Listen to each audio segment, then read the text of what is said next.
ನಮಸ್ಕಾರ, welcome back to my channel Sompalli Ramya Mahesh. ಇವತ್ತಿನ video ಬಂದು ನಾನು ಮನೇಲೇ ಹೆನ್ನ ಪೌಡರ್ನ ಮಾಡ್ತಾಯಿದ್ದೀನಿ. ಈ ತೋಟಗಳಲ್ಲೆಲ್ಲ ಈ ಗೋರಂಟಿ ಗಿಡಗಳೆಲ್ಲ ಬಂದಿದ್ದಾವೆ. ನಾನು ಗೋರಂಟಿ ಎಲೆ ಎಲ್ಲ ಸ್ವಲ್ಪ ತರಿಸ್ಕೊಂಡು ಬಿಸಿಲಲ್ಲಿ ಒಣಗಾಕ್ತಾಯಿದ್ದೀನಿ. ಇದು ಪೂರ್ತಿಯಾಗಿ ಒಣಗಿದ್ರೆ ಇದನ್ನು ತುಂಬ ದಿನ ಪೌಡರ್ ಮಾಡ್ಕೊಂಡು ಸ್ಟೋರ್ ಮಾಡ್ಕೊಳ್ಬೋದು ಅಂತ.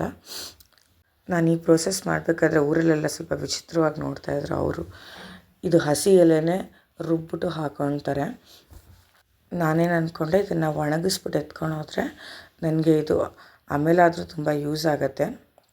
ಈ ಪೌಡರ್ ಮೇಲೆ ನಾವು ಅಂಗಡಿಯಿಂದ ಬೈ ಮಾಡೋದ್ರ ಮೇಲೂ ಹಿಂದೆಗಡೆ ಅದು ಕೆಮಿಕಲ್ ನೇಮ್ನ ಹಾಕೇ ಇರ್ತಾರೆ ಇಂಗ್ರೀಡಿಯೆಂಟ್ಸಲ್ಲಿ. ಪ್ಯೂರ್ ಹೆನ್ನ ಪೌಡರ್ ಆ್ಯಕ್ಚುಲಿ ಸಿಗೋದು ರೇರು. ನಾನು ಆಲ್ಮೋಸ್ಟು ಈ ಗೋರಂಟಿ ಎಲೆಗಳನ್ನ ಬಿಸಿಲಲ್ಲಿ 2 ದಿನ ನೀಟಾಗಿ ಒಣಗಿಸಿದ್ದೀನಿ. ಇನ್ನಿದು ಪೌಡರ್ ಮಾಡ್ಕೊಳ್ಳೋದು ದೊಡ್ಡ ಕೆಲಸ ಆ್ಯಕ್ಚುಲಿ. ಇದಕ್ಕೆ ಒಂದು 4 ದಾಸವಾಳದ ಎಲೆ ಮತ್ತು ದಾಸವಾಳ ಹೂನ ಜೊತೆಗೆ ಒಣಗಿಸ್ಕೊಂಡಿದ್ದೀನಿ. ಸ್ವಲ್ಪ ಮೆಂತ್ಯ, ಕರಿಬೇವು 2 ಮಿಕ್ಸ್ ಮಾಡಿಬಿಟ್ಟು ಒಂದೇ ಸಲ ಪೌಡರ್ ಮಾಡೋಣ ಅಂತ ಅಂದ್ಬಿಟ್ಟು ರೆಡಿ ಮಾಡಿ ಇಟ್ಕೊತಾ ಇದ್ದೀನಿ ಎಲ್ಲನೂ. ನನಗೇನು ಇಷ್ಟೊಂದು ಎಲೆಗಳು ಬೇಕಾಗಿರಲಿಲ್ಲ. ನನ್ನ ಹಸ್ಬೆಂಡ್ ಕೈಲಿ ತರಿಸಿದ್ಮೇಲೆ ಮತ್ತೆ ಇನ್ನೊಬ್ಬರು ಕೇಳಿದ್ನಲ್ಲ ಅಂತ ಪಕ್ಕದ ಮನೆಯವರು ಕೂಡ ತಂದುಕೊಟ್ರು. ಸೊ ಎರಡೂ ಸೇರಿಸಿ ತುಂಬ ಜಾಸ್ತಿ ಆಗೋಯಿತು. ನಾನಿದು ಬರೀ ಕೂದಲಿಗೆ ಅಂತ ರೆಡಿ ಮಾಡ್ತಾಯಿಲ್ಲ. ಇದನ್ನು ನಾವು ಕೈಗೆ ಸಹ ಹಾಕೋಬೋದು. ಆದರೆ ಪ್ಯಾಕೆಟಲ್ಲಿ ಸಿಗೋವಂಥ ಮೆಹಂದಿ ಅಥವಾ ಎಣ್ಣೆ ಪೌಡರಲ್ಲಿ ಬರುವಂಥ ಕಲರು ಅಷ್ಟು ಡಾರ್ಕಾಗಿ ನಮಗೆ ಬರೋಲ್ಲ. ಲೈಟಾಗಿ ಬರುತ್ತೆ, ಆದರೆ ನಾನು ಅಬ್ಸರ್ವ್ ಮಾಡ್ದಂಗೆ ಸ್ವಲ್ಪ ಲಾಂಗ್ ಲಾಸ್ಟಿಂಗ್ ಆಗಿರುತ್ತೆ. ನಾನು ನನ್ನ ಕೈಗೆ ಹಚ್ಚಿರೋ ಮೆಹಂದಿ ಸಹ ಈ ವಿಡಿಯೋದಲ್ಲಿ ರೆಕಾರ್ಡ್ ಮಾಡಿ ಹಾಕಿದ್ದೀನಿ. ಇನ್ನಿದೆಲ್ಲ ಒಣಗಿಸಿದ್ಮೇಲೆ ಇದನ್ನು ರುಬ್ಬೋ ಕೆಲಸ. ನಾನು ಈ ಬಾಣಲಿಯಲ್ಲಿ ಸ್ವಲ್ಪ ಕರಿಬೇವು, ದಾಸವಾಳದ ಎಲೆ, ಸ್ವಲ್ಪ ಮೆಂತ್ಯ ಎಲ್ಲ ರುಬ್ಬಿ ಹಾಕಿದ್ದೀನಿ. ಇದನ್ನು ಯಾಕೆ ಬಿಸಿ ಮಾಡ್ಕೊಂಡಿದ್ದೀನಿ ಅಂತಂದರೆ ಅದರಲ್ಲಿ ಏನಾದರೂ ಮಾಯಿಶ್ಚರ್ ಇದ್ದರೆ ಎಲ್ಲನೂ ಹೋಗಲಿ ಅಂತ. ಸ್ವಲ್ಪ ಮಾಯಿಶ್ಚರ್ ಇದ್ದರೂ ಆ ಪುಡಿನ ಬೇಗ ಹಾಳು ಮಾಡುತ್ತೆ. ನನಗೆ ಆಶ್ಚರ್ಯ ಅನಿಸಿದ ವಿಷಯ ಏನು ಅಂದರೆ, ನಾನು ಆ ಮಿಕ್ಸಿ ತುಂಬ ಎಲೆಗಳು ಹಾಕಿದರೂ ಸಹ ಅದು ಸ್ವಲ್ಪ ಲಾಸ್ಟಲ್ಲಿ ಸ್ವಲ್ಪ ನನಗೆ ಪೌಡರ್ ಆಗೋದು. ನನಗೆ ಅಷ್ಟು ಎಲೆ ಇದ್ರೂ ನನಗೆ ಫುಲ್ ಮಾಡೋಕ್ಕಾಗಿಲ್ಲ. ಒಂದು ಅರ್ಧ ಪೌಡರ್ ಮಾಡಿಬಿಟ್ಟು ಇನ್ನು ಅರ್ಧ ಎಲೆಗಳನ್ನ ಹಂಗೆ ಇಟ್ಟಿದ್ದೀನಿ. ನನಗೆ ಟೈಮ್ ಇದ್ದಾಗ ಮಾಡ್ಕೊಳ್ಳೋಣ ಬಿಡು ಅಂತ.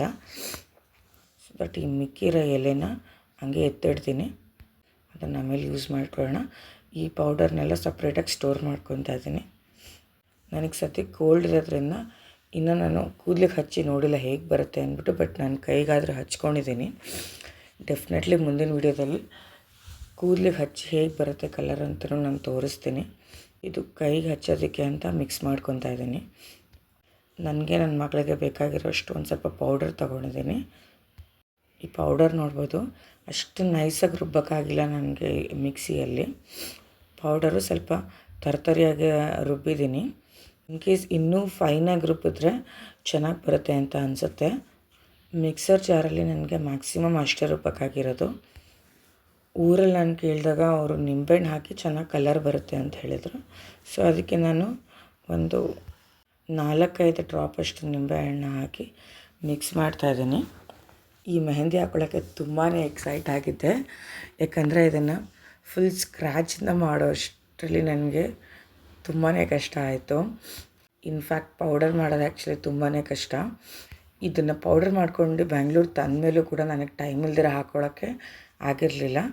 ಸೊ ಇವತ್ತು ನನಗೆ ಟೈಮ್ ಸಿಕ್ಕಿದೆ. ಇದನ್ನು ನೀಟಾಗಿ ಕನ್ಸಿಸ್ಟೆನ್ಸಿ ಅಡ್ಜಸ್ಟ್ ಮಾಡಿಕೊಂಡು ಹಾಕ್ಕೊಳ್ಳೋಣ.